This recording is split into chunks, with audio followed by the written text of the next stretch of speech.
அன்பு உறவுகளே, குரான் யாருக்காக? உங்களுக்கு குரான் ஓத தெரியுதோ இல்லையோ, நீங்கள் என்ன சொல்வீர்கள் என்று தெரியுமா? நீங்கள் மற்றவர்களிடத்தில் கேட்டால் அவர்கள் என்ன சொல்லுவார்கள் தெரியுமா? குரான் முஸ்லீம்களுக்காக அப்படின்னு சொல்லுவாங்க. இது 100% வடிகட்டப்பட்ட பியூரிஃபை பொய்.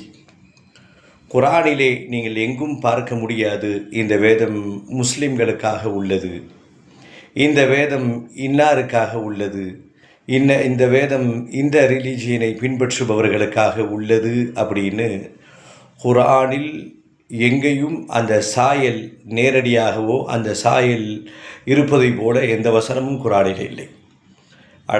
இறைவன் அழகாக சொல்லுவான், இன்ஹுவ இல்ல திக்ருல் லில் ஆலமீன். இந்த குர்ஆன் அகிலத்தாருக்கு ஒரு அருட்கொடை. இது என்னங்க? இது உலக மக்களுக்கான குர்ஆன். இந்த வேதத்தை எல்லோருமே எந்த நேரத்திலும் இதன் கருத்துக்களால் அவர்கள் ஈர்க்கப்படலாம், இஸ்லாத்திற்கு வரலாம், யார் வேண்டுமானாலும் குர்ஆனை அணுகலாம் என்று தான் குர்ஆனினுடைய அறைகூவல். பயணிப்போம் இன்ஷா அல்லாஹ்.